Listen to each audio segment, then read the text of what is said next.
Film industry सट्टेबाजी app का प्रचार करने के मामले में 29 हस्तियों के खिलाफ मामला दर्ज हुआ है, जिनमें प्रकाश राज, विजय देवरकोंडा और राणा दुग्गुबाती जैसे कई बड़े एक्टरों का नाम शामिल है। ये वही चेहरे हैं जिन्हें लाखों लोग फॉलो करते हैं, जिनकी पोस्ट पर हजारों लाइक्स आते हैं और इनके एक प्रमोशनल वीडियो से किसी भी ब्रांड को मोटा फायदा हो सकता है। मगर इस बार मामला प्रमोशन से कुछ ज्यादा गहरा है। आरोप है कि इन्होंने पब्लिक को धोखा देने वाले ऑनलाइन सट्टेबाजी प्लेटफॉर्म को बढ़ावा दिया है। प्रोबो नामक एक ऐप को लेकर काफी ज्यादा इस समय विवाद छिड़ा हुआ है। सबसे ज्यादा सवाल इसी को लेकर उठ रहे हैं। ईडी की जांच में सामने आया है कि ये ऐप एक स्किल बेस्ड गेमिंग ऐप की तरह खुद को पेश करता है, लेकिन अंदर से ये पूरी तरीके से सट्टेबाजी से जुड़ा हुआ ऐप है। इसके बाद ईडी ने इस पूरे मामले में मनी लॉन्ड्रिंग एक्ट यानी कि पीएमएलए के तहत जांच शुरू की है। अब ईडी से ये पता लगा है, पूरे जांच में ये सामने आया है कि इन सितारों को प्रमोशन के बदले पैसे जो मिले हैं वो एक तरह से ब्लैक में आए हो सकते हैं, क्योंकि इसी मामले की जांच ईडी द्वारा की जा रही है।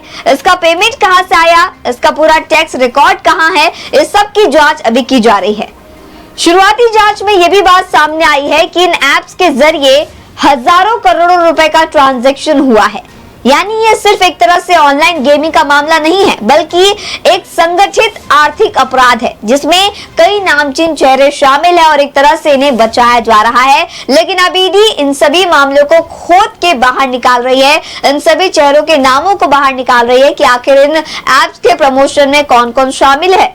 प्रोबो एक ऐसा ऐप है जिसे एक तरह से स्किल्स बेस्ड गेमिंग ऐप बताया जा रहा है, जिसका काफी ज्यादा भर भर के प्रमोशन किया जा रहा है। चाहे आप किसी भी यूट्यूबर्स का वीडियो देखिएगा तो आपको पता चलेगा कि कई सारे यूट्यूबर्स ने भी इसका प्रमोशन किया है, लेकिन अब इसमें एक्टर्स का नाम भी शामिल हो गया है।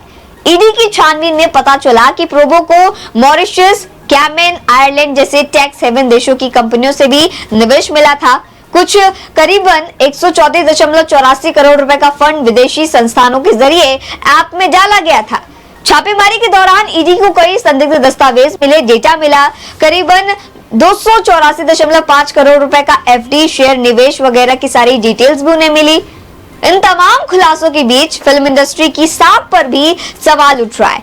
प्रमोशन के नाम पर सट्टेबाजी जैसे नाजायज धंधों को बढ़ावा देने, ये तो एक तरह से पूरी तरीके से क्राइम बन जाता है। ये गैर कानूनी तो है ही, लेकिन जिस तरीके से खुलेआम इस तरह के वीडियोस का, इस तरह के गेमिंग एप्स का, इस तरह के सट्टेबाजी प्लेटफॉर्म का बढ़ावा जिस तरह से किया जा रहा है, ये गैर कानूनी है। लेकिन आजकल के कई एक्टर्स पैसों के लिए ऐसा कर रहे हैं, लेकिन इन सभी पैसों का हिसाब किताब आखिर कहाँ है, इन सब की जांच अब ईडी द्वारा की जा रही है। जनता को एक तरह से इन एक्टर्स ने धोखा दिया है, क्योंकि जनता को कहा गया था कि एक तरह से स्किल बेस्ड गेमिंग ऐप है जिसके जरिए आप पैसे जीत सकते हैं, लेकिन ये एक सट्टेबाजी ऐप है जहां आपको पैसे लगाने पड़ते हैं, तब जाके आपको पैसा मिलेगा।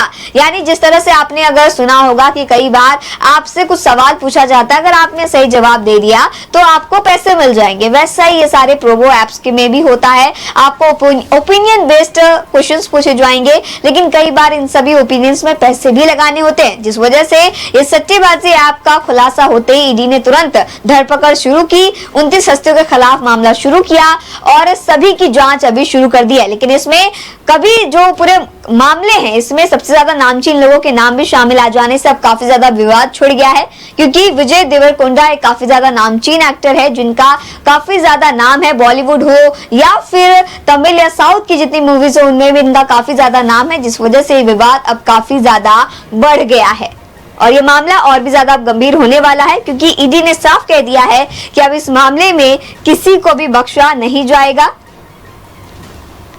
और आगे की कार्रवाई अब भी जारी है।